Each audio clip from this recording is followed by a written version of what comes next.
Assalamualaikum warahmatullahi wabarakatuh.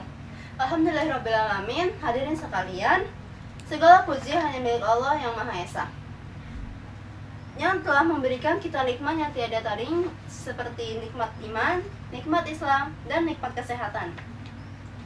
Salawat serta salam semoga senantiasa tercurah kepada junjungan kita, Nabi besar Nabi Muhammad, suri teladan terbaik bagi seluruh umat manusia.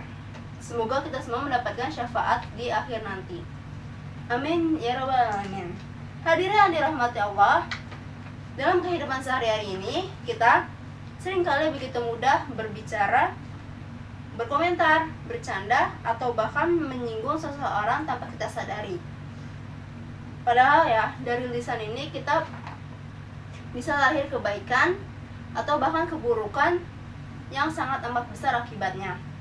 Jadi hadirin sekalian, itulah mengapa dakwah tema hari ini adalah menjaga lisan dan menjaga kehormatan.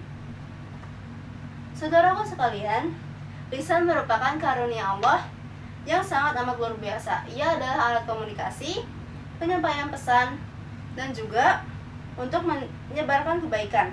Namun sekaligus bisa menjadi sumber dosa jika kita tidak menjaganya.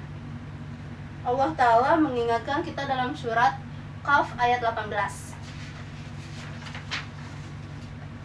yang berarti tiada suatu ucapan pun yang diucapkan melainkan ada di dekatnya malaikat pengawas yang selalu siap mencatat.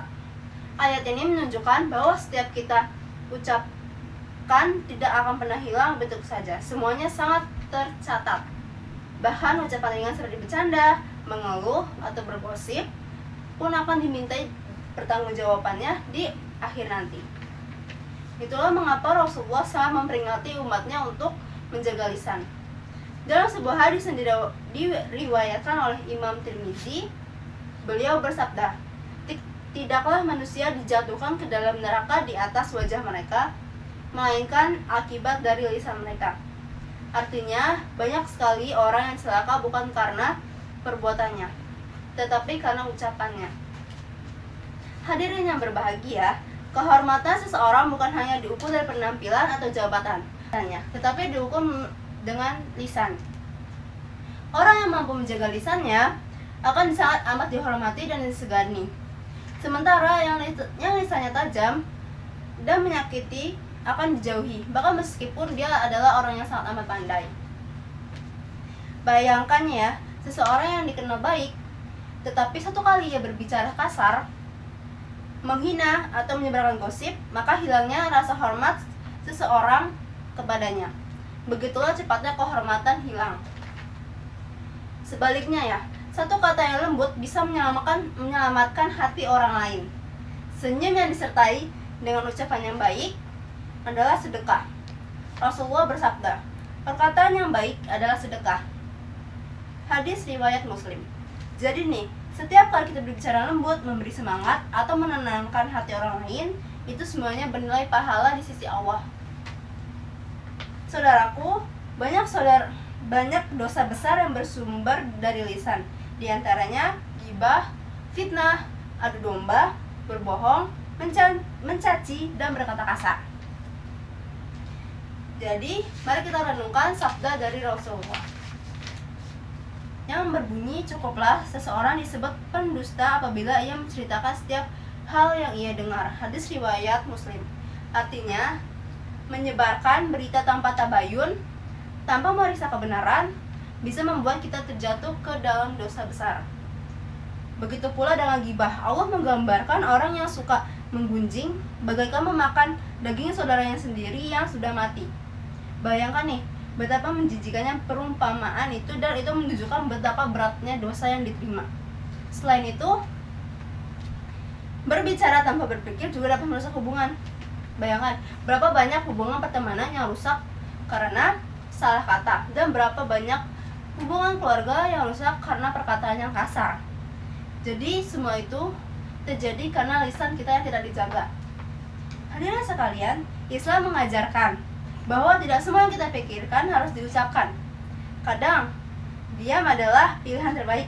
Rasulullah bersabda, Barang siapa beriman kepada Allah dan hari akhir, hendaklah ia berkata baik atau diam. Hadis riwayat Bukhari dan Muslim. Diam bukan berarti pasif, tetapi bentuk kebijaksanaan.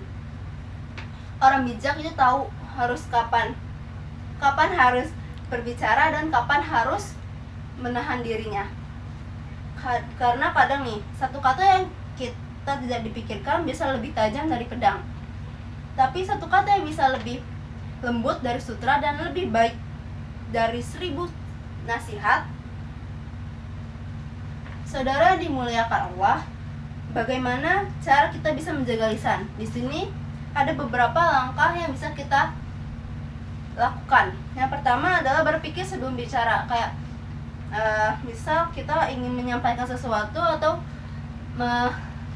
menyelesaikan sesuatu, itu semua harus dipikirkan secara benar dan matang sebelum kita mengutarakannya agar tidak salah paham atau menjadi perdebatan.